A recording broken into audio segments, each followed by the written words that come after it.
Hey there, my name is Mark Melvin. My uncle was the original owner of the Gremlin behind me. I'd like to share with you the story about him buying it new in 1971, and after only 10 years, he parked the car and he never drove it again. My uncle passed away last year. I've inherited his car, and now I'm going to get it running and back on the road again. Let's go to the editing room and let's start pulling the story together. The story I'm sharing with you is about a 1972 Gremlin. My uncle bought brand new in December of 1971, but really he's a main part of the story, so I'm going to start the story a few years earlier in 1968. My uncle Larry Harrison had just finished serving 2 years in the United States Army as a helicopter mechanic in Germany. Returning home at the age of 21 and his future undecided, he looked for his next car to get him around town.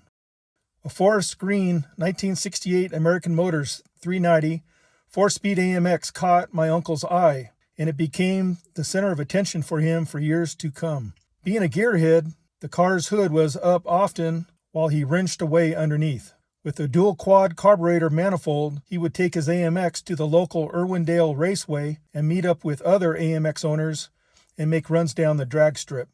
He took me for rides around town, shifting through the gears. And to a 9-year-old at the time, I thought it was the fastest car in the world.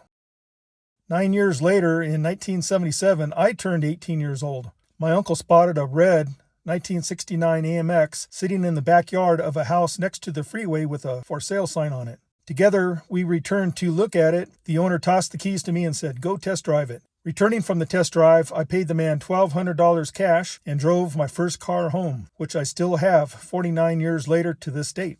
Now, getting back to this story. It was in December of 1971, my uncle spotted a yellow 1972 American Motors Gremlin with a 258 straight 6 on the sales lot at Robert's Rambler in La Puente, California. For $2,659.05 out the door, the Gremlin came home to my uncle's house and remained there at the same address for the next 55 years. My uncle's new Gremlin got the same treatment as his 68 AMX, a lot of wrenching under the hood. The straight 6 came out to make room for a AMC 390 V8. Gauges were added to the interior. I remember one day when I was about 18 years old, my uncle asked me if I would drive his Gremlin to the local Sears store and get the car's battery replaced. What an exciting day for me, my uncle trusting me with his Gremlin while running this errand for him. One day in the late 1970s, my Uncle Lary took me on a ride with the V8 Gremlin to the old Irwindale Raceway, which later was replaced by the Miller Beer Brewery. Together we made a pass down the strip, recording a low 14-second quarter mile, if I recall correctly.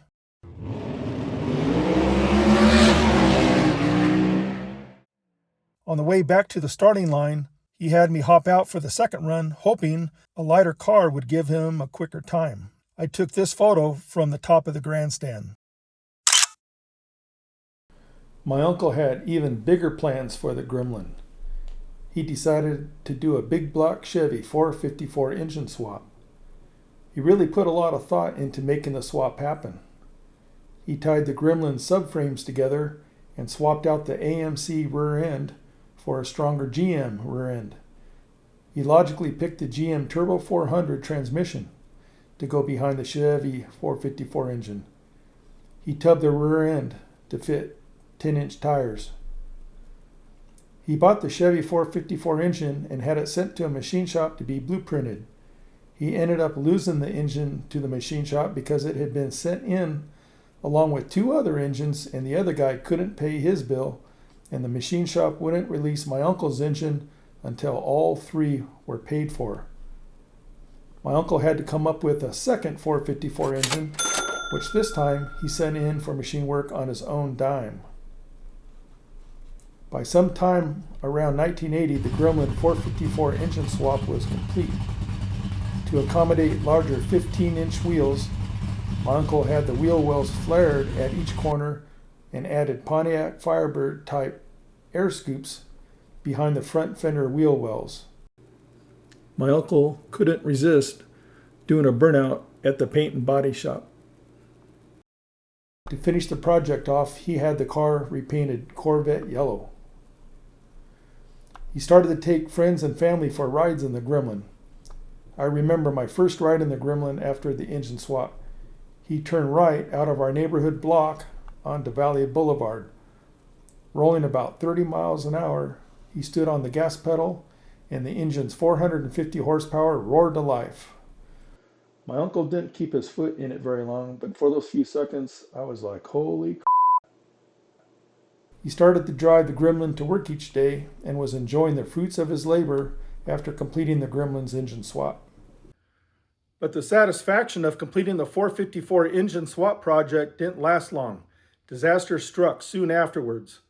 One day when my uncle was coming home from work, as he pulled up in the driveway, something came loose in the engine. This is what happened. My uncle had made a two-piece airflow diverter that went down into the throat of the intake manifold. The intent was to force the air coming through the carburetor to flow equally to each side of the engine. This two-piece device he had made was bolted together and had come apart. He attempted to repair the damage to the engine, but was unsuccessful.